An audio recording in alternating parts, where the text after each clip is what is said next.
guys. Welcome, misfits, to Talk Skeptic To Me, the show where two schmucks get some skeptical expertise and conversation from those in the community.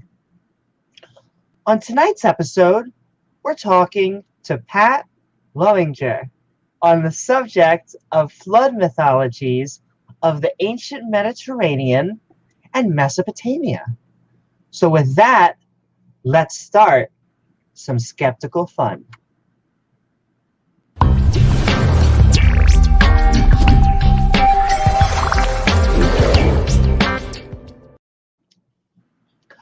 Welcome, everyone. And if you want to be part of the show or support the channel, feel free to check out our Patreon at patreon.com/Amy Newman. But Pat Lowinger, is a historian, freelance writer, and educator. Patrick possesses an MA in, looking for my magnifier, ancient history from American Military University and an MA in archaeology from the University of, help me with this, Leicester. In addition to teaching, Pat is currently conducting research in pursuit of a PhD in ancient Mediterranean studies. Pat Lowinger's primary Patriot Bible area. College. Wait, I have right here. Pat Lowinger's primary area of research examines the socio-cultural interactions and exchanges between ancient migrants, colonists, and autochthonous inhabitants and western coast of the Black Sea during the period of Roman occupation, the 1st century BCE to the 5th century CE. Pat Lowinger is an active member of the Association of Ancient Historians, Archaeological Institute of American, Society for Romanian Studies, and Bulgarian Archaeology Association. Pat remains academically engaged, spending his summers in Romania during archaeological fieldwork at the Romano-Byzantine fortress and civilian settlement of Helmeraeus. With that, we are going to hand the skeptic car keys over to Pat. So Pat, how are you tonight and what's on your mind? Well, thanks for having me, Amy, and I'm sorry I threw all those kind of non-English words in. It's Romano-Byzantine and the site's Helmeraeus. It's a fort on the Black Sea on the Danube. I'm just happy to be here, and thank you very much for you and James having me. Goodbye, but those are easy to pronounce. Yeah. I've thought, after talking to you guys, what I do is prepare a short PowerPoint, kind of go over some of the major themes of flood mythologies, the ancient Mediterranean and Mesopotamia, and we can talk about it afterwards. Okay? So with that, let me go ahead and share screen and we'll get started. Sounds great. Let's do it. I'm pumped. Super pumped. Super.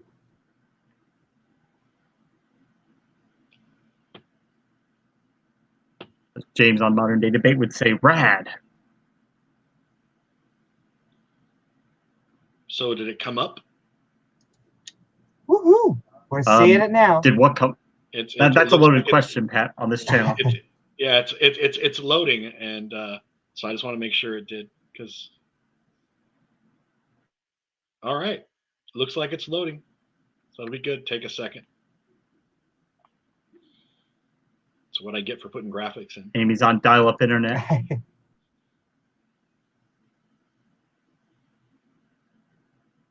Amy told me I had to have graphics, so this is what you get. Woohoo! I can't help but appreciate a good graphic. Okay. So let's go ahead and get started. Why would we study the people and mythical traditions of the ancient Mediterranean regarding flood mythologies? Well, because one thing, we find them cross culturally transmitted. What that means is many ancient societies have a flood myth. So, how did I come into this topic? So, basically, I study the regions, particularly ancient Greece and Rome, and adjacent areas in modern day Turkey, which in ancient times was known as Anatolia. I study that region quite intensely as well. So during my research, I'm studying flood mythologies of the Greek and Roman variety. And really, we have flood mythologies. We're going to start our examination day where I started my own because it makes the most sense to me to start where I started rather than starting where everybody else starts.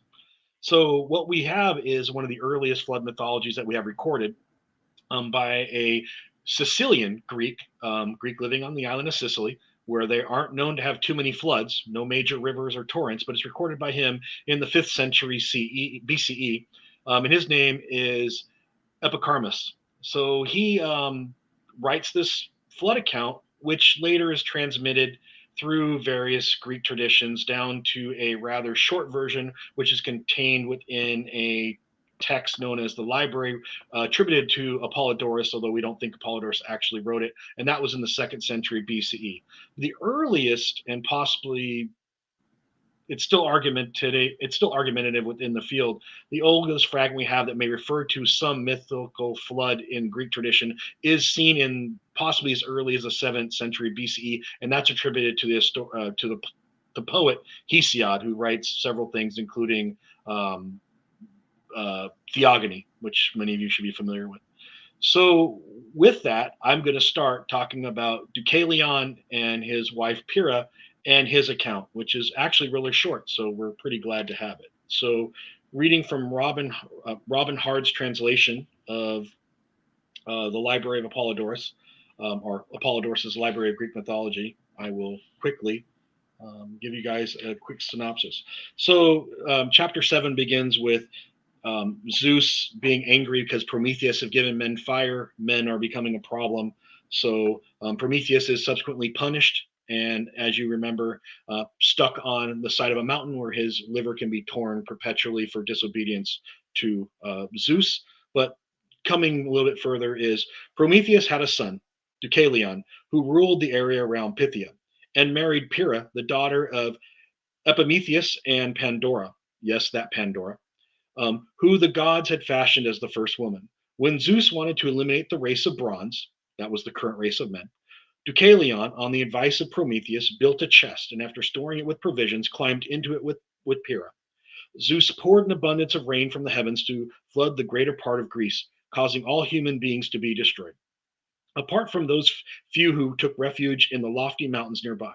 It was then that the mountains of Thessaly drew apart, and all the land outside the isthmus of the Peloponnese were submerged. But Deucalion was carried across the sea in his chest for 9 days and many nights until he washed ashore at Parnassus. And there, when the rain stopped, he disembarked and offered a sacrifice to Zeus, god of escape. Zeus sent Hermes to him and allowed him with a choice of whatever he wished, and Deucalion chose to have people.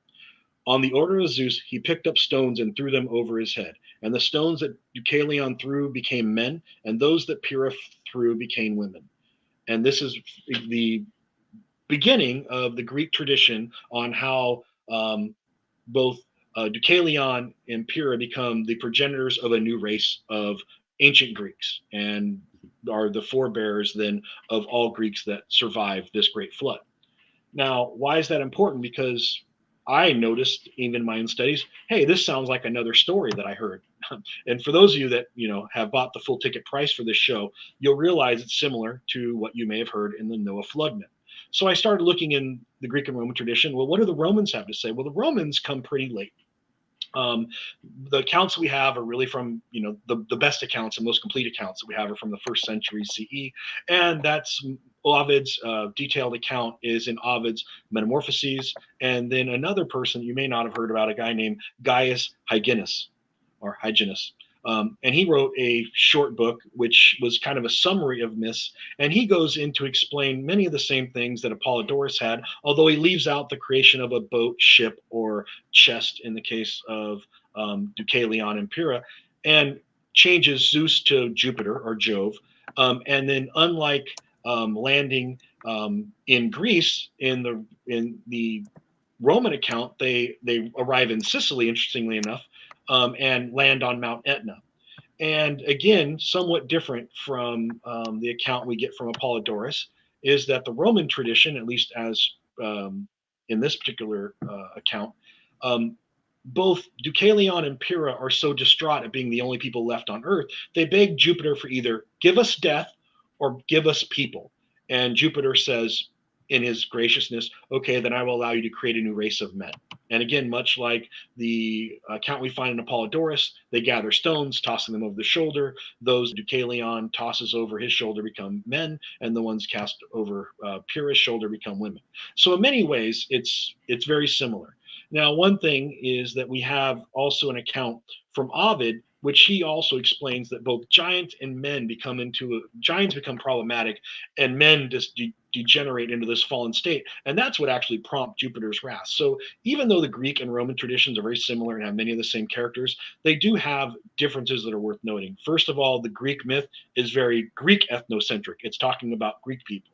In the Roman myth, it's centered on Roman ethnocentrism, right? This is about Mount Etna, Sicily, and the Romans knew that, with the Greek colonists that originally settled in Sicily. But again, the tradition was changed to match perspectives that were culturally important to both of these groups. So I put a small picture of a bronze statuette of Jupiter from the 1st century CE, and that's part of the Met's collection in New York. So carrying on, we move on to Pat. Before we go to the next one, if Sure. I could ask one quick question for you. You can ask anything you want. So you said that myth, that flood story, was written in the 5th century BCE. What was the timetable for the flood? When was it? How far back was it supposed to have actually happened, according to the story? Well, it was.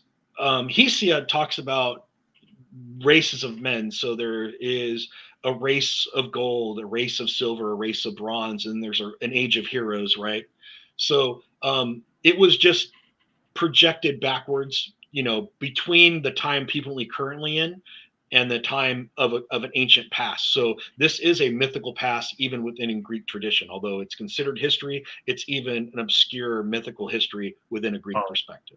So it really doesn't in the say, past, but it happened. Yeah. It happened before the Trojan War. I mean, so everything's reference the Trojan War in Greek mythology, and this happened long before the Trojan War.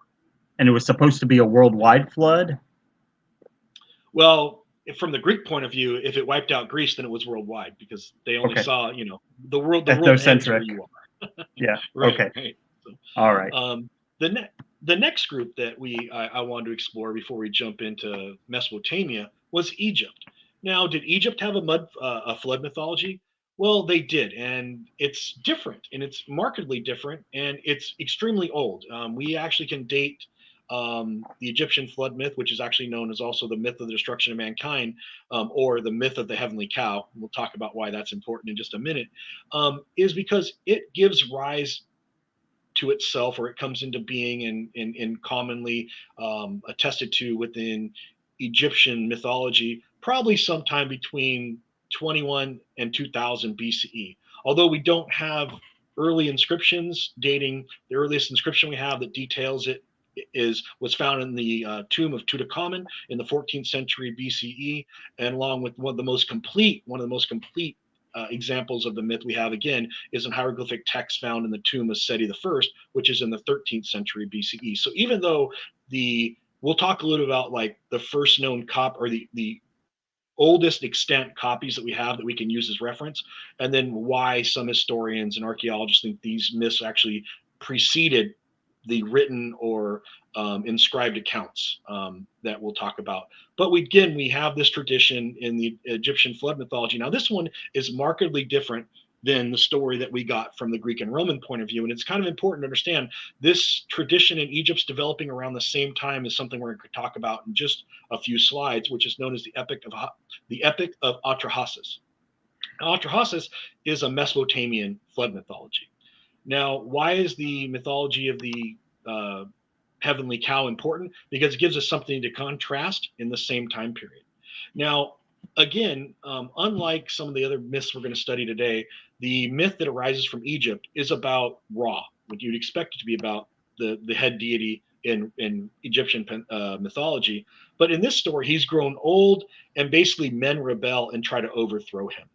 Now, this scheme ultimately fails, and Ra calls the gods to him and asks them for advice. And at this point, Ra is very upset at having people try to rebel against him and overthrow him as the chief god. And so he calls upon, in this case, the goddess Hathor. Hathor is also known as the Eye of Ra, and it's kind of a way to symbolize Ra's wrath.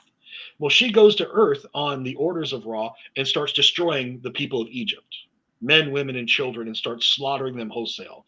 And during this process, her normally kind of her nature as Hathor is transformed into this more feral bestial. Her head becomes like a lioness, and she's, becomes the goddess Sekhmet, which is again another Egyptian deity associated with vengeance and destruction in some ways. And so this goddess is going around Egypt destroying everyone. Well, Ra, after seeing the mass carnage she's welling upon the world, he decides, well, what I'll do is I got to stop her. I have a change of heart, and so I don't want to destroy all the Egyptians. So he decides the only way to deal with her wrathful state and basically this frenzied killing spree that she's on is to entice her with beer. And so what he does is he takes 7,000 magical jugs of beer and empties them into the plain of Dendera. And there he mixes it with red ochre, so it looks like blood. And Sekhmet, who is driven crazy at the sight of blood, starts lapping up this huge field upon this floodplain near the Nile, full of blood, but drinks herself to a stupor, and she passes out from intoxication. And when she wakens again, her killing frenzy has subsided and the people of Egypt are saved. Now, why is that generally considered a flood myth? Well, because the Nile overflows, the red waters of the Nile overflow, the goddess Sekhmet laps them up in order to save the people. Right. So it's a different mythical account than what we're going to see either in the Greek or in Mesopotamian mythology. But again, it is associated with a mythical tradition regarding floods. By the way, as an important side note, festivals honoring and venerating Hathor involved beer. And so the Egyptians had a good idea. And so often the afterlife was associated with drinking of beer and the production of beer in the Egyptian context. So again, as a beer person who enjoys beer myself, I think Hathor had a good idea. And the Egyptian tradition shows that this myth was coming into being around the same time that we're of some other myths we're going to study and or examine tonight. So it's important to have a frame of reference, and that's why I'm covering this before we jump into Mesopotamia. Do either of you guys have any questions for me? I just want to say, if you have to worship someone, at least if they're offering you beer, right? At least you're getting something out of it. I agree. And we see the myth of the heavenly cow in numerous tombs after the 14th century. It becomes kind of in vogue. Like not only does Seti the first, but Ramses the second, Ramses the third, and Ramses the sixth. We find this inscription which details this mythical tradition of the heavenly cow. And I've included, for those that are interested, a picture, a part of it, of the tomb from the tomb of Seti the first. Was the Tutankhamun tomb that was one of the most complete tombs that they found that hadn't been raided? I guess that contained details about it. The inscription was less complete than some additional versions of it, right? So that's why we tend to use the version found in the tombs of Seti the first, Ramses II for studying the myths. And understand that a myth, it's kind of like writing a story. Some people write it longer than others, and Seti's the first tomb was larger, and they probably had more wall to write on, so they wrote a larger and more full account of it. Did the story evolve much over time, or was it more or less consistent? Well, during the New Kingdom period, it seems to be fairly consistent. With some additions and minor additions and minor deletions, but basically the general story stays the same during the period. Okay. So, okay. It's written in stone. Hey. It was written in stone and it was painted, and it was probably beautiful when Written it was in done. stone. So now we're kind of coming to the focus of our study today. We're going to look at ancient Mesopotamia. Now, it's kind of important to understand what region are we talking about. We're talking about Mesopotamia is a part of a region known as the Fertile Crescent. It's the regions of modern Iraq and Iran today, but it encumbers the ancient kingdoms of Assyria, Babylonian, even the Hittites, the Canaanites. So the Sumerians were an important group as well. So this is an important region. The But if Levant, you notice, maybe. the Levant's also included, right? So Yeah. this is what's important to note here is that the Fertile Crescent is a region that, particularly on the eastern side, is negotiated by two major rivers, right? It's the Tigris and Euphrates. And again, Mesopotamia meaning the land between two rivers. For those that had fourth grade world geography class and had to memorize the Tigris and Euphrates. The Fertile Crescent. These are the kind of things we see. We see a lot of societies develop in this region very early on. Now, Mesopotamia gives rise to several powers in the region. The Akkadians, the Sumerians, Babylonians are just a few that have periods of power, dominance of the region, and then they wax and wane over time. And at various times, they are more or less powerful than their neighbors, and sometimes they're dominated by their neighbors. Now, Akkadian is the oldest Semitic language that we have, and that's during the period of Akkadian dominance. And during a period around 2000 BC, that's when they come to dominate the Sumerians and actually, in some cases, replace the native Sumerican language. Now, there are other linguistic groups that are related to the Akkadian language. It's Assyrian, Ugaritic, Proto-Canaanite, and Hebrew. Now, interestingly enough, a group that we're not going to talk about too much today is the another group I studied, and that's the Anatolians, and that would be the Hittites.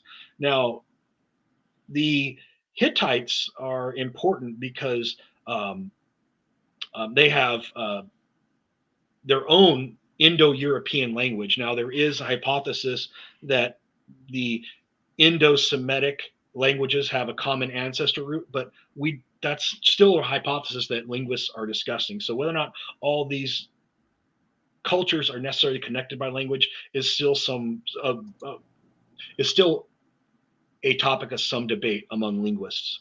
I really don't need to get down to that argument, but I do know that in the capital city of the Hittite empire or kingdom, known as Hattusa, we find numerous copies of the Epic of Gilgamesh and related accounts that originate either in Assyria, particularly in Syria, that are then translated into local language in that region of Anatolia that was under Hittite control. So again, the Hittites are a culture that has the local flood mythology transmitted to them that we find copies of in modern Turkey today.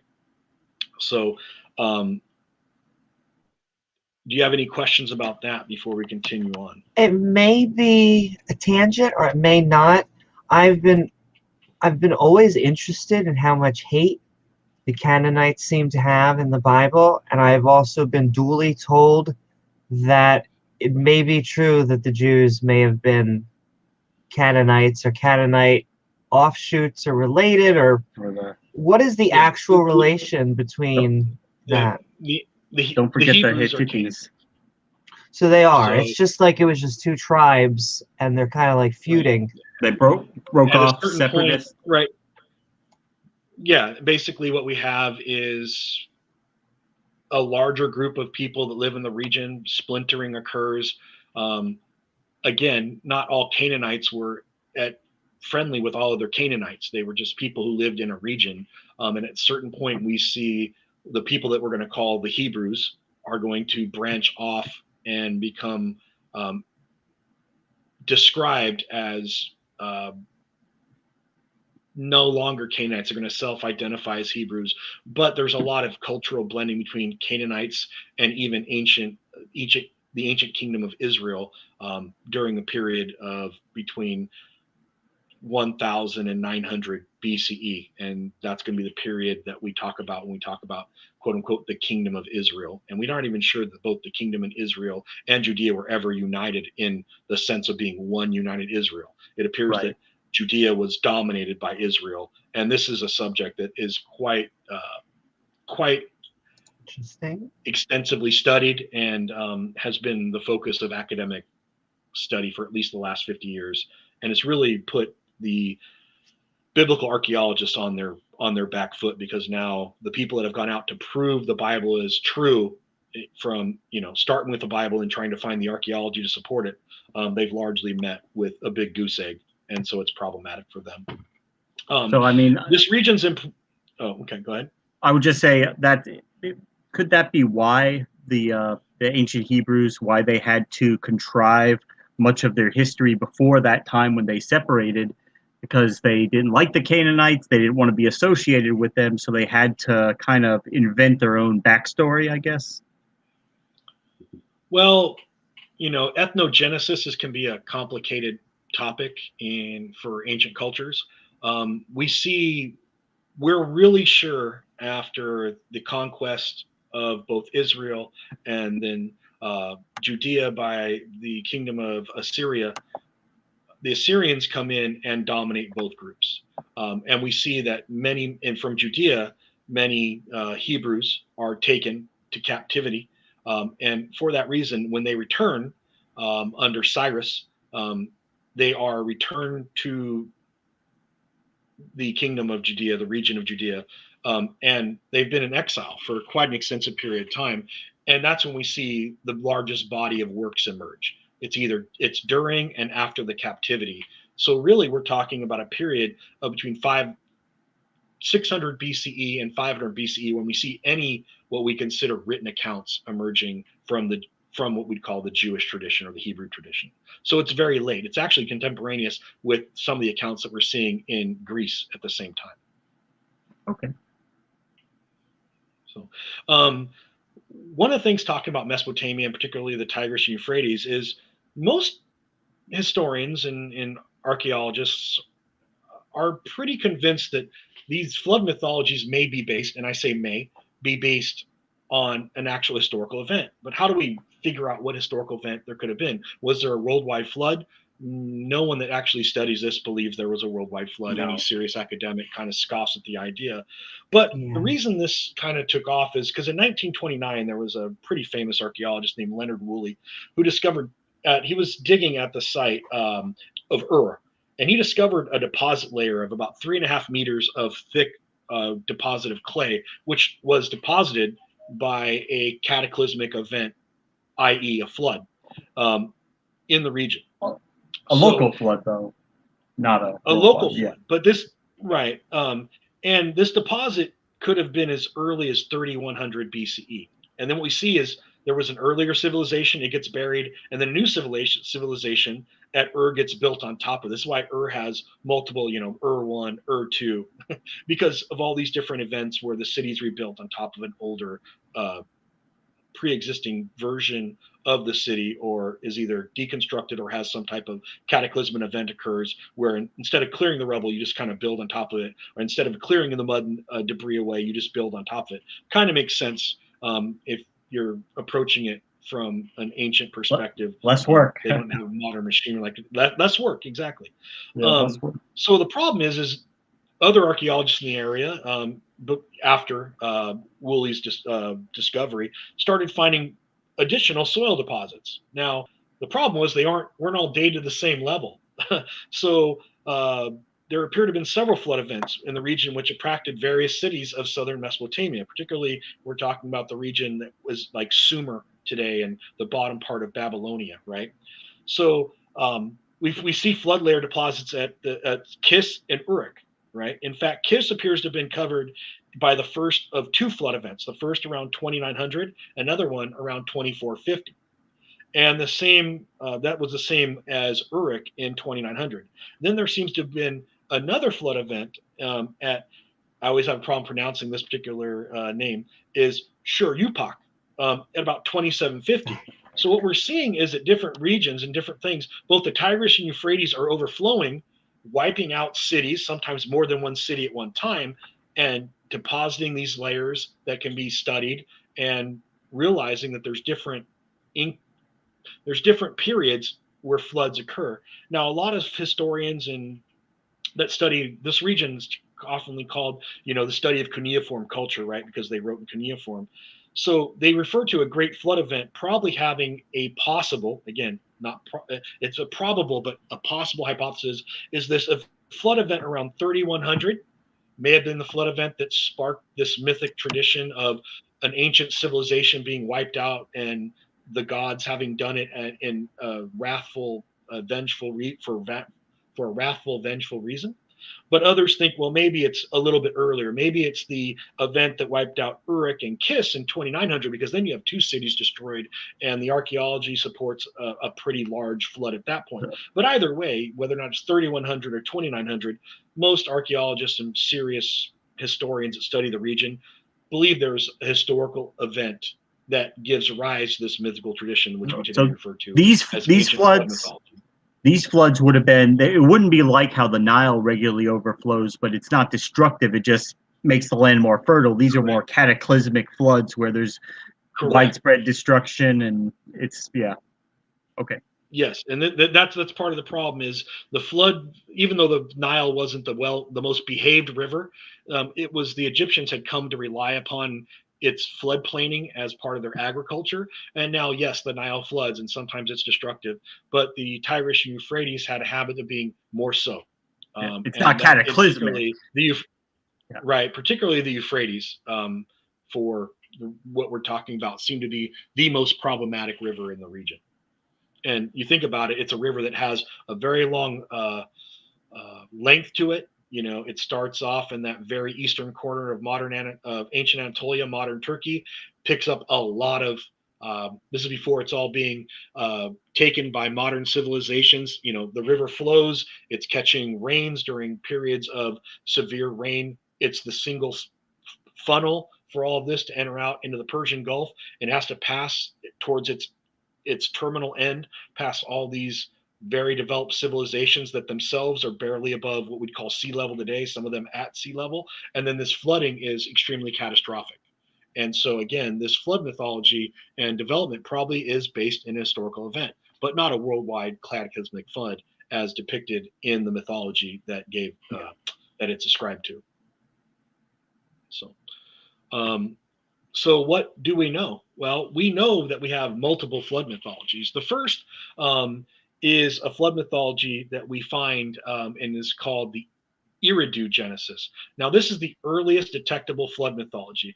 Although we don't have a written source, and when I say written, I mean inscribed in cuneiform tablets.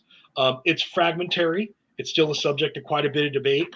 And we'll talk about when it supposedly gave rise to how early it was when we come to our final slide today. It's not on cuneiform, but where did it come from? Where did they find it originally? Well, this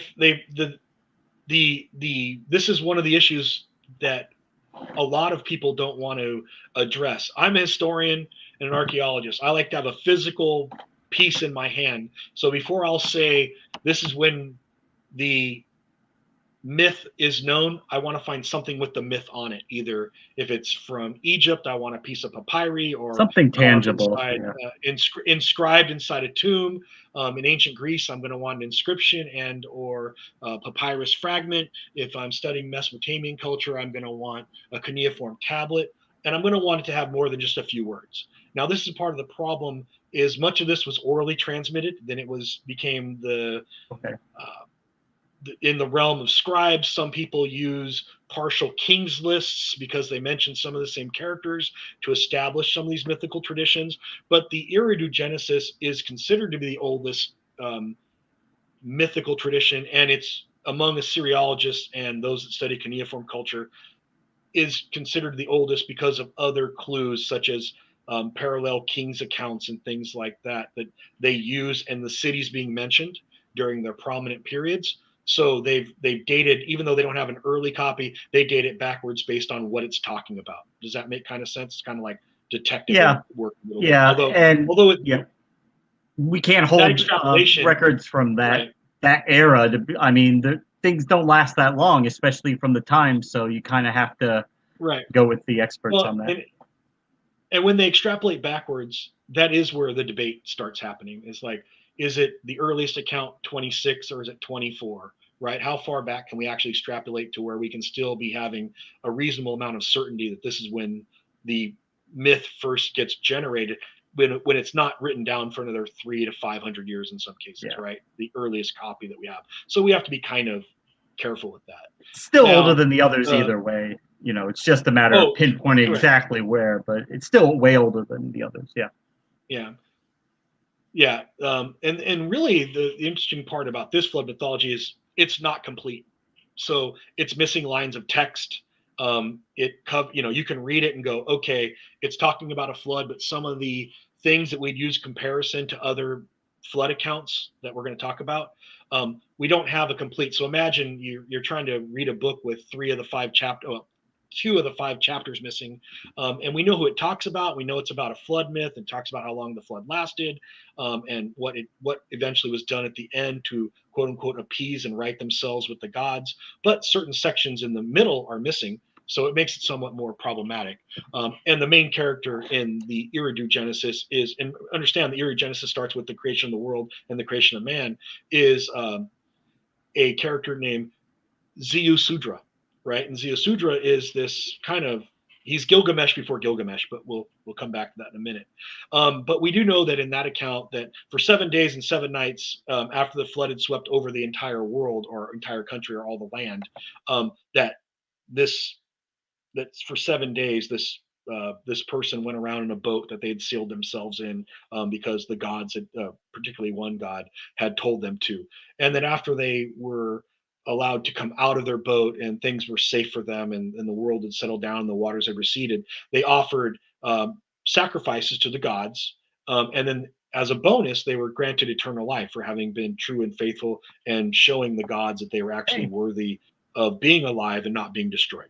That's nice of them. So, and that it is. It's pretty nice of these ancient gods to be so forgiving, charitable.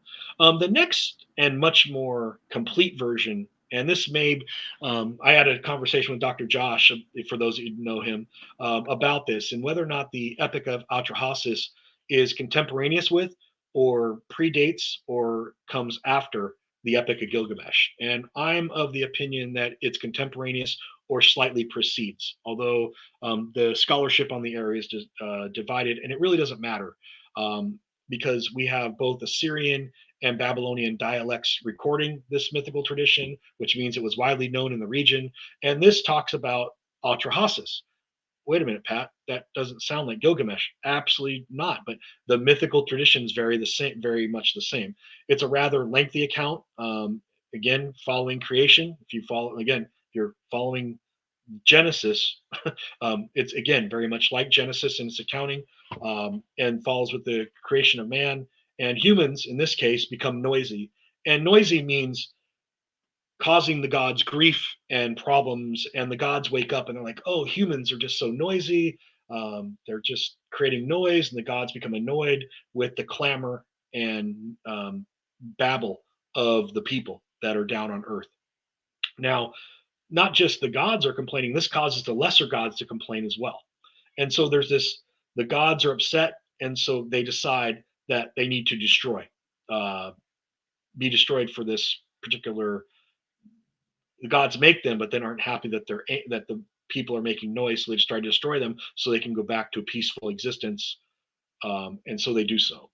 And again, a boat's constructed, a secret message is delivered. We'll talk about this in the last slide. We compare the myths in a little bit more detail. But after the sacrifices are given, Atrahasis is given a body of laws that he's to use. They have everything we're doing, like how to have children, how many, how many children should you have? But there are a body of laws that will keep humans from being too noisy in the future. Basically, this babble will be kept to an acceptable level, so the gods can then have a peaceful existence in concert with humans. So basically, they're giving us rules so they can shut us up. They're like, oh God, kids, shut up. Right. Like a little noise is okay, but too much noise is bad. An interesting thing about the Epic of Atrahasis is that one thing that happens after the gods in these Mesopotamian mythologies have happened is the gods end up becoming hungry because no one's providing them sacrifices anymore. So in a way, Atrahasis becomes this superhero because he's able to then feed the gods because they're farmers and offer sacrifice because he had had bulls and other things. We'll cover that in a Need minute. more But he sacrifice. offers a sacrifice. Right. So he offers sacrifice. The gods are pleased. Now they're not hungry anymore because the one thing they realize after they wipe out humans is there's no one offering sacrifices anymore, which is how the gods, quote unquote, were fed. And so again, Atrahasis becomes the hero, and he's granted eternal life, much like Zisudra is also given. So these myths are very similar, although we get with the Eridogenesis is a much more damaged text in the earliest parts. So again, while we can draw some really good comparisons, we can't compare them entirely because of missing text from the prior one. Any questions about that? Oh, by the way, a cool little thing about Sumerian worship, right? So in temples in ancient Sumer, I thought this would be a nice little aside, is that this figurine here is of a man standing and praying. Why is that important? Because in ancient Mesopotamia, gods actually physically inhabited their statues. They actually were inside them. So they could animate them, they could make them move, but the gods themselves, their spiritual form, their essence, so to speak, could actually enter and were maintained within these statues that represented them. So, in order to make sure the gods always saw you as obedient, you make a little statue of yourself. And this is a stone statuette, only a few inches tall, that was placed in looking at the god so that when the god looked at you, you would be having a statue of yourself praying. So again, this system was about the gods viewing you and you viewing the gods and having this, in a way, through these statues, some form of communication with each other that was perpetual with each other. So basically, I can't be at the temple all the time, so I'm gonna have a small statue representing myself, showing the gods that even though I may not be physically praying, I have a statue doing so. So we'll call it good enough. He's the stand-in. Yeah, and this statue actually is dated from about 2750, and it's again part of the Met collection. And I go to the Met quite often because they let you use images for free, which is always nice. Free is good. Are we to Noah yet? Yeah, we're coming to Noah. We're getting closer, huh? Yep. And before we get to Noah, we get to Gilgamesh. Now, what's funny is we talk about the Epic of Gilgamesh, but all Gilgamesh is a person that's having a story relayed to him, and the real character or the important person in the Epic of Gilgamesh, particularly Tablet 11, right? Because these tablets follow a certain form, is a character named Unapishtim. Now, Unapishtim is a man that Gilgamesh seeks out because Gilgamesh is trying to find the secret to eternal life, and Unapishtim happens to be someone who is living forever. Again, this is about a flood mythology. Unapishtim, much like Atrahasis, is contacted by the gods, one god in particular, the god Enki, who tells him, hey, the gods are upset. Humans have become too loud. Their babble is becoming like a poison or today we call it sound pollution. And so the gods are angry to the point that they want to destroy mankind. Tells them to build this boat of specific size with specific instructions, to take your kin and all the beasts and animals of the field and go inside your boat. And then the rain comes down, a deluge occurs, and all human beings are turned into clay, are moved into the earth, right? Or it's a euphemism for are destroyed, right? Turned into dust. Kind of the same way we talk about it today with ashes to ashes, dust to dust. Very similar parallel. So again, this epic exists. It's very similar about gods become angry. Their answers destroy mankind. One god in the Mesopotamian mythology, much like Prometheus in the Greek and Roman accounts, decides, hey, we need to save these people. So build a boat. Greeks build a chest. Enki tells Unapishtim to build a boat. He builds a boat. Take the animals from the fields and the wild animals, put them in the boat, and then get in the boat. The boat, rain comes, the world's entirely flooded. The waters recede. Unapishtim comes out, offers sacrifice to the gods, and he's rewarded with eternal life. And these all predate the Noah epic. except for the Greek and Roman, but all of the other Mesopotamian, both Atrahasis and Utnapishtim and um, the earlier man, I'm brain fuzzy. The earlier epics also predate the Eridu Genesis predate all of this. So again, the story we get to is the Noah account that we have in Genesis 6 to 8. And this again, the Lord was wicked, and this is quoted from chapter 6. The Lord saw the wickedness of humankind was great in the earth, and that every inclination of their thoughts and hearts was only evil continually.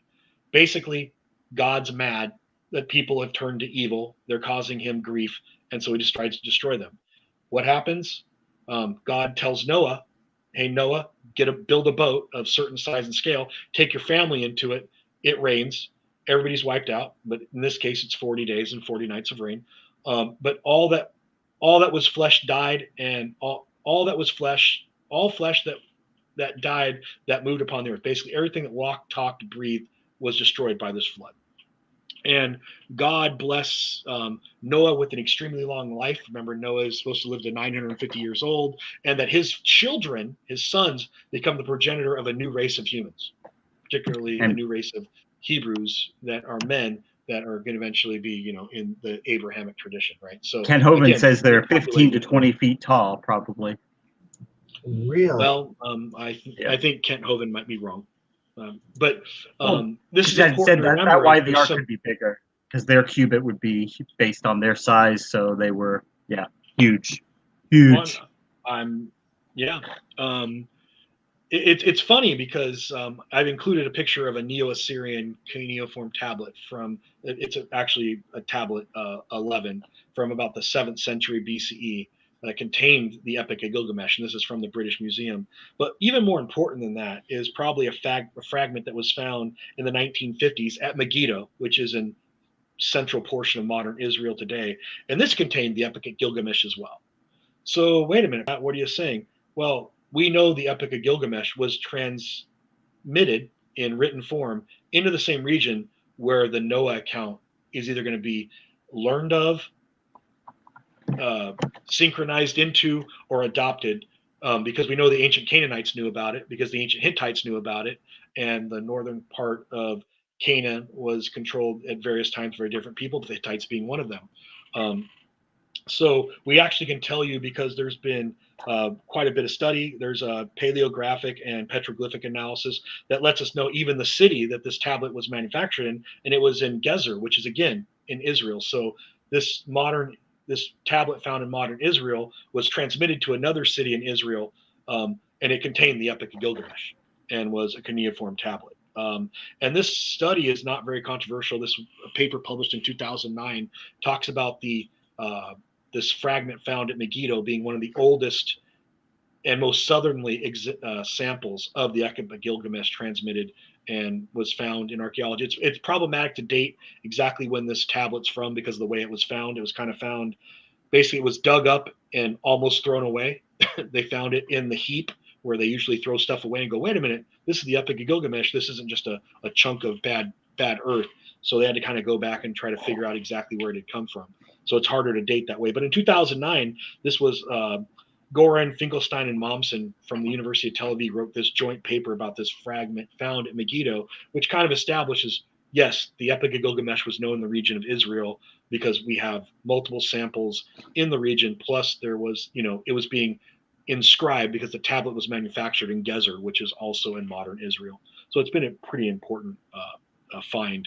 And again, pretty much shows the connection between these earlier mythical traditions, starting with both the three previous Mesopotamian mythical traditions. And you guys have anything before we move on? I think I'm good, but go ahead. I have questions, but I'm going to wait to the very end because it really pertains to everything that we've been talking about. Okay. So what I did, again, Mesopotamia is not my thing. I mean, I would love to talk to Dr. Doss about this. I'm more concerned as a historian studying, the western portion of the Black Sea. I really want to know about, why would a place like Greece which doesn't have flooding, a place like Rome, which doesn't have flooding on the same scale as Mesopotamia, why would they have a mythical tradition? Well, it appears, and there's been quite a bit of good books written on this, that it appears that the Greeks and then later the Romans adopted this mythical tradition probably from the Anatolians, the Hittites, or they got it directly from the Levant. Because one thing that's different is the tradition that the Greeks end up with is much more like the quote unquote Noah slash Utnapishtim slash Atrahasis slash Eridu mythology than it is the Egyptian mythology. So if the Greek mythology is similar, it probably has a common point of genesis, and that probably comes out of Anatolia. And there's some very good literature actually written about this by some very, very smart people. For example, Dr. Mary Bakarova, she's a professor of classics at William Nett University. She actually wrote a book and demonstrated that the Epic of Gilgamesh was transmitted into Anatolia and then was then transmitted into Greece and became part of how the Greeks used epic poems of their own, relying upon this earlier tradition out of Mesopotamia. And it's very important, these works. And so that's just kind of important because her studies are about the capital of the Hittites at Hattusa. So it's very important. I'm trying to remember the name of her book, and I can't off the top of my head. So, but all right, it's Well, something this is an like interesting chart here. Yeah. Yeah. yeah. So let's go ahead and jump in to this chart. So we got the Eridu, Genesis, Atrahasis, Epic of Gilgamesh, the Torah, and Apollodorus. So why did I use Apollodorus? Because the earliest account is in Sicily, right? So I'm like, let's look at the account that was attributed to mainland Greece. It's a little bit longer and a little bit more detailed. We're not going to talk about the Roman version of the myth. We're not going to talk about the Greek version of the myth because, sorry, when I say we're going to talk about the Greek version, but not the Egyptian version of the myth, because the account of Apollodorus, the one found within the Torah, the Epic of Gilgamesh, and these other Mesopotamian mythologies are very similar in many ways. And it's important to note some of the differences. But when you look at them thematically and the important elements, it's pretty obvious which gave rise to the next one in order. So we look at the Eridu Genesis. The original date, most, this is a little bit of controversy here. That's why it has an asterisk. But, people generally agree that it's between 2400 BCE is when this flood tradition has at least been orally projected and at least being remembered as a large mythical tradition within Mesopotamia. It's not recorded till the 17th century BCE, but again, that's 1600, to 1699 BCE. We know that it's around the same time as the oldest extant copy of Atrahasis. So if you're relying just upon the evidence found in the ground, these texts, these actual cuneiform tablets that we have, we can't say based on that evidence alone that the Eridu Genesis is any older than Atrahasis. But most of the leading experts go, no, Eridu predates Atrahasis because elements that are contained in the later version that attributed to Atrahasis, which are either missing or have some, even at the time, their own anachronistic elements. That Atrahasis is talking about a time that occurs after the quote unquote Eridu Genesis. Okay, so it's the same with the Epic of Gilgamesh. The Epic of Gilgamesh could be as early as 2000 BCE, as late as 1800, 1700 BCE. There's some debate on that as well. And when we talk about Gilgamesh, we're talking about Utnapishtim, right? So again, 12th century BCE is 1100 to 1199. One thing all three of these mythical traditions share in common is who's the god that's trying to destroy everybody, and that's Enlil, right? That's the major chief Mesopotamian god. Why? We don't know really in the Eridu Genesis why the gods want to destroy, but it's surmised that Just it's likes noisy killing people. people. Oh. They just like killing people. But in Atrahasis and Gilgamesh, we both know it's because noisy people are babbling and or creating noise. We have three different heroes. Again, heroes being very important, as every one of these stories has a key hero. But what happens? Well, in all three of the Mesopotamian mythical traditions, although they might have slightly different names, basically the god Enki intercedes. He doesn't want to have mankind destroyed. He's kind of this protector deity who wants to see mankind flourish and thinks the gods are overreacting. So he, in the first case, sends a vision, right? Like a walking vision, like a daydream, uh, to Zasudra, right? So that he receives that. In the Atrahasis account, it's a dream. And in Gilgamesh, the god speaks to Unapishtim hears a voice, right? And he knows it to be God, and God's talking to him through a wall, or at least the god, Inki, is talking to him through a wall. So again, these are different methods of communication, but they're all relaying the same information. The gods are angry, build a ship, right? How long does it rain? In the Mesopotamian account, 7 days, 7 days, 7 days. They're very consistent on that.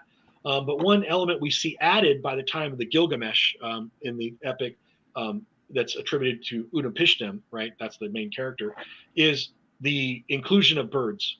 Why are birds important? Because if you remember, when the flood recedes, in order to see if it's safe to come out, Utnapishtim sends out first a swallow, then a dove, then a raven. Now, why is it important? Because in the Torah, it's a raven and two doves, right? So even the Similar. birds are similar, right? Yeah. And it's important that you send out the doves first, then the raven, and the raven's supposed to be this kind of prophetic bird. Ravens are actually tied to ancient divination, right? So again, makes sense that you would send these birds that have believed to have semi-divine or magical Mystical powers, yeah. mystical powers for divining the future, right? So again, in Apollodorus' account, the Greek account, there are no birds; they don't care. The Torah, I'm just going to refer to it as the Torah version, 40 days, 40 nights, right? Then it takes 150 days for the water to actually recede to where they land. Apollodorus' account is 9 days. Again, that's another reason we think this was transmitted through Anatolia to the Greeks, because it makes sense that there's some conservation. Maybe the Greeks just wanted to one up the Anatolians, so they added a couple days to their tradition. We don't know why it ended up this way, but the influence is there, right? Similar to, as far as how they got warning, in the Torah, God talks to Noah, right? It's almost identical to what happens to Gilgamesh or Unapishtim in the Gilgamesh epic, right? So again, instead of talking through a wall, God just speaks with a massive voice from heaven, right? Again, you don't ever see the Not on person giving you the speakerphone. right. Exactly. In Apollodorus, it's the same thing. Prometheus speaks to Deucalion, right? So again, this is God revealing, or gods revealing, this massive soon-to-be destruction of the earth, so you can build a boat. Or in the case of Apollodorus, Apollodorus' account, you build a big chest with enough that you can lock at the top and sail around the world with this big wooden chest. Another thing that's important is in the first two accounts, the boats just kind of seem to land. It seems to be implied by the text that there's this, the waters are gone, then they get out, and then they're confronted by the gods, and then they give these offerings. But in the Gilgamesh epic, it's very important to name what the mountain is, and that's Mount Nasir, right? It's a specific place where Unapishtim lands and says, "I landed on this mountain." In the Torah, it's the mountains of Ararat, not Mount Ararat, by the way. That's a common misconception. The text is translated in the plural, which means a range of mountains, which doesn't preclude it actually being the same range that has Mount Nasir in it, which is kind of important. Mount Nasir is a real mountain? Yes, or at least believed to be a real mountain. I mean, I don't want to get into whether or not they've identified it, but it's, the tradition is a lot of mountains in the region. Have they identified? Could be one of them, yeah. Well, it could be one of them, right? So exactly. Yeah. And then the same thing, we talked about the Greeks landing in Greece, right? So again, all three of these accounts, Parnassus is where the Greeks land, right? So again, there's always a mountain in the last three. And remember, in the Roman account, it's Mount Etna. So again, this is really important. And what happens after this? You've just survived a flood. The Iridogenesis, the god is offered a sacrifice of oxy, sheep, and barley. Atrahasis prepares a sacrifice that's pleasing to the god, and the gods become happy. In the Gilgamesh We know that there's a sacrifice, although it's not really explained exactly what the sacrifice entails. In the Torah, Noah offers a burnt offering, and by the way, it's the same offering in Gilgamesh. It's a burnt offering. And then Apollodorus, again, a sacrifice is made to Zeus. Do you see the point? Reestablishing this covenant with the deity, it seems to be really important after the deity decides to destroy you. Now, interestingly enough, Zeus just tries to destroy mankind. A different god intercedes, and then in the end, um, Zeus then gives clemency after sacrifices are being offered. It's the same. The only difference between the Torah and these other four account archetypes, these mythical traditions, is that Noah is saved by God in kind of preparation. Like, I'm going to destroy the earth. I want to save you. Really, that's the only difference. And why is that important? Because we look at the dates. The earliest that most historians will actually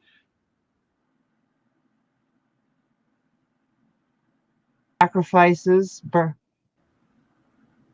well, I'm sorry we dropped off there for a Yeah, second. I but, told Amy, I said, the devil's got to make. Yeah, the devil called you. It's okay. And it happens to all of us.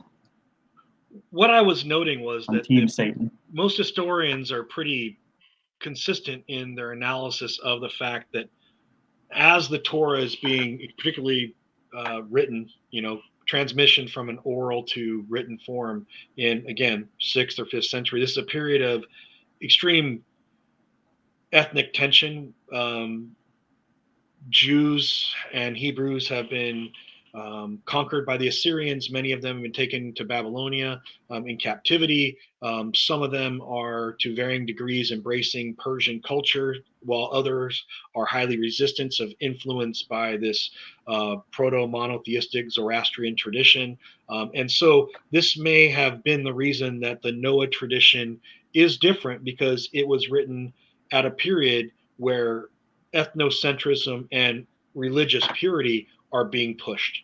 But the main points of the mythical tradition, and you'd have to really, it strains rationality to say, oh, the Torah, the account of Noah, is not reliant and not derived from, Atrahasis, Unapishtim, from the Epic of Gilgamesh, Right. and that it doesn't have a similar point of transmission. In many ways, it's no more different than the account we find in the Greek tradition, and as it's written down and recorded by Apollodorus. Again, not Apollodorus, but who we think attribute that with 2nd century BC. some of the changes may have been arbitrarily just put in there just to make it so it wasn't too similar? Like they just had to go in and change a few things remember, so it wasn't obviously a copy? Yeah, and like one thing, Dr. Bakarova, she's very good at talking about, was the fact that in her book, she convincingly demonstrated that the Epic of Gilgamesh was often modified to appeal to the point of views and sympathies of the people that were recording it. So when you're writing down a story from, quote unquote, some other place, you change a few of the details to match your own need. And that can either be an ethnic need, ethnic tradition, right? Like you become the center of the story, like the same reason the Romans have it at Mount Etna versus, the Greek version of Apollodorus. Again, the region is central to you. The importance is central to you. The way the gods are manifest are central to you. But the epic itself remains the same. Noah is Unapishtim, is Atrahasis, right? These people are these heroic figures, and even what happens in many ways, right? It's the same story. Deucalion becomes the progenitor of a new race of humans. Noah becomes the progenitor of a new race of humans.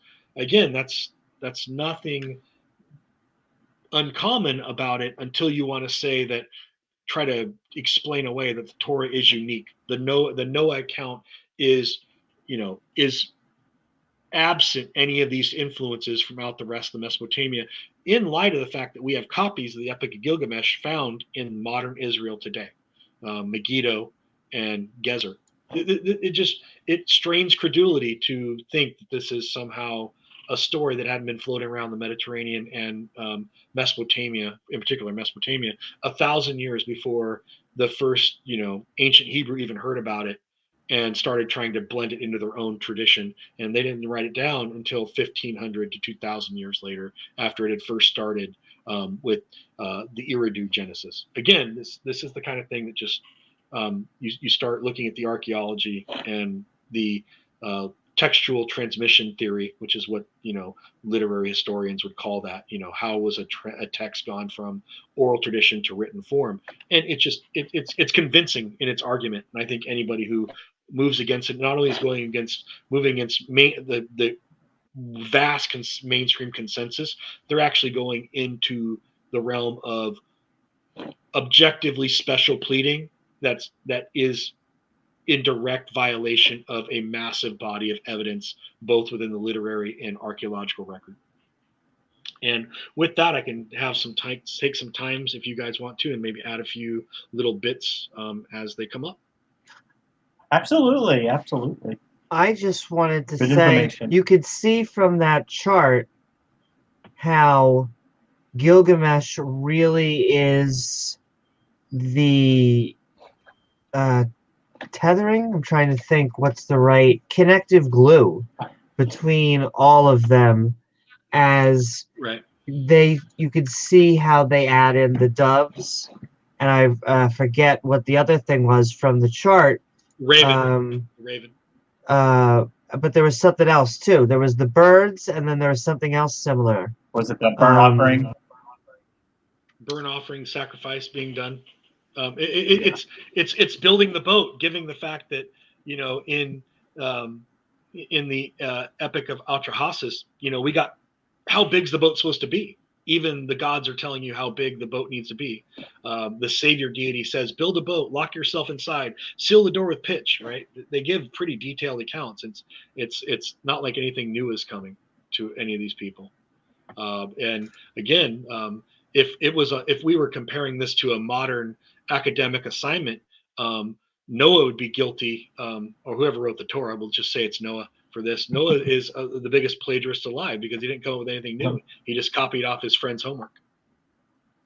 And I was looking back at the chart, a mountain. So like birds and adding of a mountain, you could see a real progression, just how one became into another gradually. Right. It's again, you have that's to really stretch. I mean, it goes beyond this. Like, there's all sorts of myths that these cultures have in common that you could also make similar cases that they're probably from the same. But this is just one of the best examples where it's very clear to see. Yeah, I think for me the most convincing argument for transmission is really the Anatolian projection, right? I mean, we can draw a line from southern Mesopotamia through Anatolia, stopping off and getting reinforced by the Assyrians and probably projected by the Assyrians during their periods of dominance, into Anatolia with the Hittites, right? And then into mainland Greece, right? So it makes sense on how this happens, and it's what we'd expect from myths being synchronized among cultures and having all these myths have religious overtones, right? Because they are about answering questions of cultural genesis, where do people come from, how the gods create us, and so this is exactly what you'd expect if you were a classicist looking at the Mediterranean, or if you were an anthropologist looking at the Mediterranean and Mesopotamia. The only person that would have a problem with this concept or this very accepted theoretical model would be someone who's a biblical literist, or someone who wants to claim that the Genesis narrative as contained in Genesis 6-8 are somehow unique and wholly absent any influence from the cultures that are around them and actually predated them. And again, it's factual and the others are not true. Yeah. Right. And that was the other question. Oh no, go. I was just gonna say, what do you think it is about this story of a flood that all these cultures found so compelling that they wanted to to add it to theirs, to take that story that came from another culture and integrate it into their myth lore. What is it? What do you think it is about that? Well, so I think the best way to kind of imagine this is, so if you're in Mesopotamia, and you're living in any of the region of ancient Ur, ancient Uruk, well, it happened before, right? Your grandfather's grandfather talks about the time the city was destroyed, right? These recorded kings lists and things like that turn into a mythical tradition. Because remember, some people believe Gilgamesh is a real person who's just an ancient king in this king list, and he may have been a historical person, but he's given divine abilities, the son of a god, and he's going seeking eternal life with his buddy Enkidu, right? So again, the Epic of Gilgamesh is about really the quest for eternal life, right? And to save his buddy, which he doesn't do when he gets poisoned and dies. But that's Epic Gilgamesh is a great read. But when you start examining why would it be important? Because in Mesopotamia, this was like a real thing that happened at one point. So a mythical tradition grew out of it. Like, why did the gods seem to destroy the cities every once in a while? Why are these the destroyed cities that are remembered in antiquity? Well, it makes sense that these are things that occurred every once in a while. But in time, it becomes legend, and myth and legend are synonymous for this purpose. And so you have, obviously, it wasn't just a natural occurrence. And when one city got wiped out, they all got wiped out, right? Because every city remembers a point in time where they were wiped out. Well, that's when the gods got angry. And remember, we were all wiped out at the same time because they didn't have records and calendars and systems that we do today where we can, look at stuff from 500 years ago. Excuse me. And that's really important to remember. Yeah. And so we also know that the Assyrians and others were dominant in the regions of the ancient Levant, right? So in the ancient Levant, we find copies of the Epic of Gilgamesh. It's not, you don't have to be a rocket scientist, but you need to be an archaeologist. I'm just joking, to figure this out. This is how cultural transmission occurs. Right.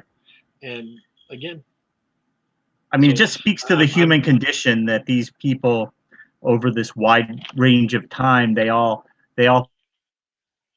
find this story that led to all these other myths. They find it so compelling that they want to add it to their, because people are people at the end of the day, and they have similar thoughts and fears and ways of thinking about things. Well, and the important thing is archaeologists and anthropologists and researchers are constantly going out and trying to find the best evidence they can. And when like a university like Tel Aviv is just doing the hard science and the hard research, and when I say science, I'm talking about the chemical analysis, of all these to determine where was this tablet made, 100 years ago. Carbon dating. We pulled up carbon dating being another important factor. But when we pulled a tablet out of the ground 100 years ago, they had no idea where it came from, unless there was something like written on there, like this tablet was made here. But now we can actually use chemical analysis to say what region of Mesopotamia was this tablet, the clay used for this tablet, where did it originate? And what we're finding out is we can get it down to like some pretty localized regions. Like again, with that fragment found at Megiddo, they were able to determine that it was actually with a high degree of certainty. Again, Finkelstein and these others that wrote this paper that I referenced, they're no jokes in the field. And from the mineral content of the clay, they can do that. Right. Yeah. You look at silicates and other issues, and you can kind of type clay, and you can see, well, it probably came from here because clay varies by region. So again, deposits, silicates, and other things, composition of the clay itself, mineral, how much metal does it have, or what metals are in it, how much does it have? These things like that are very important, and they can start really looking at where the clay comes from. And they were able to determine it came from Gezer, which isn't too far away from Megiddo, and it was locally produced, which means in the area of ancient Israel, these Canaanite people were making copies of this clay tablet, which had the Epic of Gilgamesh on it, which tablet 11 is the Unapishtim account, which is about the Great Flood. Again, I mean, there's so much work in this. There's a lot of work in this, and I can see why people in the field would get so frustrated when somebody just comes along and just hand waves away all that scientific research and just inserts their myth into it and says, this is true. Right in the middle of it. Yeah. I don't care. Yeah, right. I don't care about all the research you guys did and everything. It's yeah.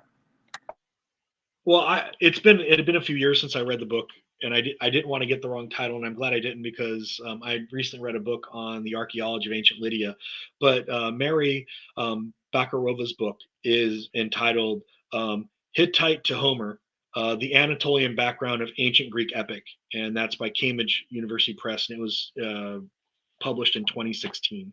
And I read it not too long, and so I wanted to double check my notes to make sure I had the title right before I said it, so I didn't push anybody off the right way. But if you're interested in kind of the Epic of Gilgamesh and how it became flood mythologies were transported out of the Mediterranean, and how did the Greeks develop their own form of epic poetry, at least this is one very likely and highly convincing hypothesis, at least was influenced by the people of ancient Anatolia, i.e., the Hittites. So again, this has been a fascinating thing. I mean, but you look at ancient cities. You know, you got cities being wiped out at the same time, and cities being wiped out in other places at different times. So by flood events in Mesopotamia, again, there was no flood that we can find in ancient Palestine.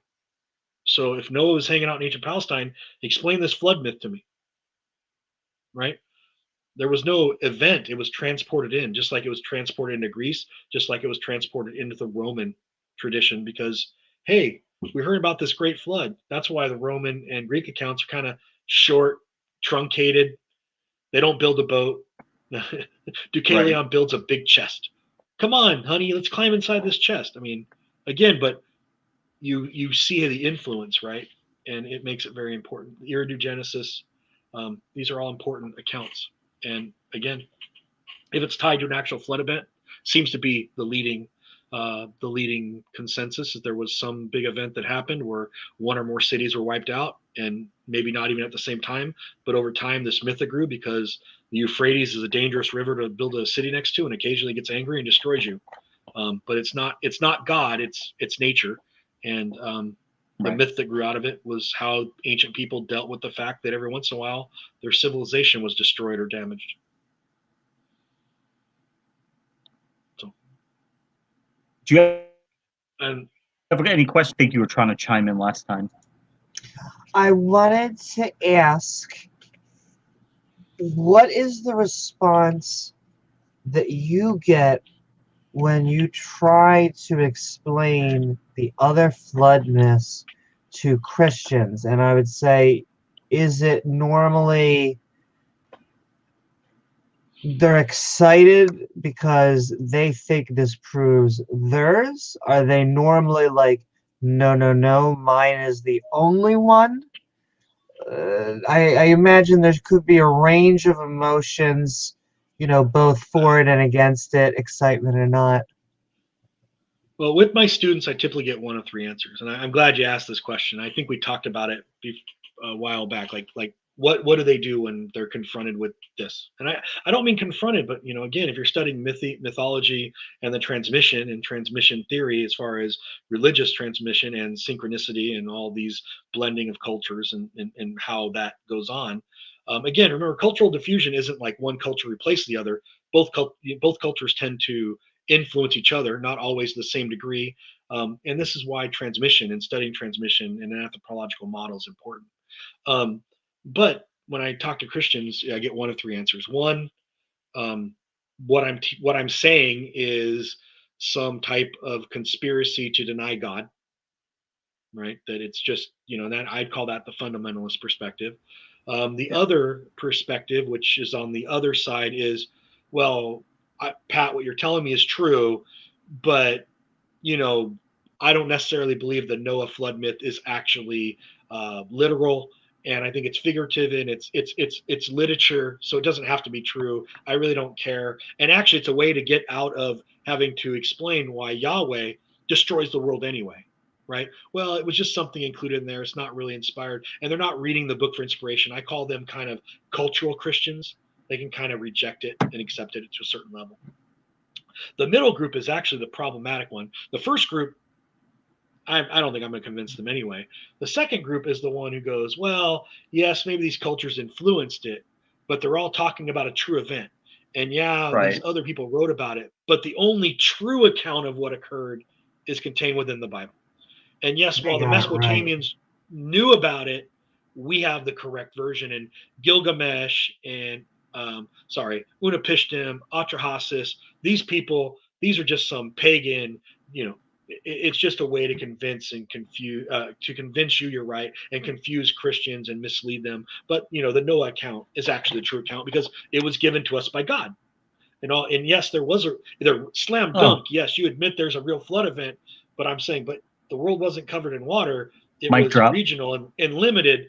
But they think they've mic dropped me, and I have That's to look at them and say the Hugh Ross what perspective, a local flood. yeah, and if it was a local flood, how does that project into your God doing it? Because he only killed 5,000 people in the city, or 10,000 See, a people, local or God? 20,000 people. Yeah, it was a local thing. And other cities existed. Like, we know that this city survived, and it was, 100 miles away. So was God a little God when he decided to wipe out the world, and he had just a little bit of rain? Which, again, if you follow, yeah. All these accounts say the devastation was complete and total. Right? The Right. world was flooded. Not a thing survived. So again, the Eridu, Genesis. That's some crazy gymnastics to Epic try of to make it. Yeah. Right. I mean, all four of those accounts, from Eridu to the Torah, God destroys everything. Right. Yeah. And then you have a new race emerge of humans from the survivors. Even the Greek myth even the Greeks cut it out where if you read it really detailed, it goes, yeah, most people were killed. But then these were the only two people left. Well, again, it's a little, little here, a little there. And his apologetic on that is he will say that if it was just a local flood, why would God have told Noah to build a boat? Move somewhere region, he wouldn't have had to go through the trouble of building a boat, which actually does make sense. Again, this is the kind of thing where I think of it. Yeah. I think the tradition in the Torah, the Hebrew tradition, is just preserving something that was already widely accepted and known in ancient Mesopotamia, was transmitted to them. Again, whether or not they got reinforced by a certain group during the Babylonian captivity, that's very possible. And there's some scholars that do analysis on that. Again, Mesopotamia is not my area of focus, but I had to, in order to study the Hittite influence upon ancient Greece, I had to go back to the source, which was, again, I started Atrahasis, and worked my way into Gilgamesh and started looking at various people writing on the subject. But to me, it's very apparent that the epic's very old. If it's 24, 25, or 2,600 years old, whatever you want to say, and then transmitted into Atrahasis, and from Atrahasis into Gilgamesh, or at the same time as Gilgamesh. This is where the arguments occur. And when someone says, "Oh, there's huge debates about it in academia," no, on the big parts of it, we're pretty much in agreement. It's just, is it 1750 or 1950? Where do you fall? And the big question is, do you think the Epic of Atrahasis predates the Epic of Gilgamesh? I mean, you can talk all. I mean, that's like when they say that, like when they say evolution is falling apart, the academics are abandoning it. And it's like they're just disagreeing parts of it, like how it works, but the theory as a whole is being seriously challenged in any way. Yeah. It's a distortion. And it's not. And that's a distortion too. I mean, the only people trying to prove that the Noah flood happened and Noah was the guy who was in it, and that Noah had nothing to do with anybody else in the Mediterranean, are biblical archaeologists. And that's why I've been so critical before when people go, well, biblical archaeologists say this. I dismiss anyone with the title of biblical archaeologist. Now, the problem is that in some parts of the world, they use the term biblical archaeology to talk about the period. Like in Israel, sometimes they'll say they're a biblical archaeologist and they're an actual hard mainstream academic archaeologist. But in America, biblical archaeology has a totally different connotation and definition, or at least it did till about 30, 40 years ago. Now even the term biblical and even now, biblical archaeology is being sometimes used by actual archaeologists to talk about the period of time they're studying, because the biblical period, right? The ancient Israel, right? Is like a creation biologist. Well, the problem is the term is used so much that it's starting to lose its.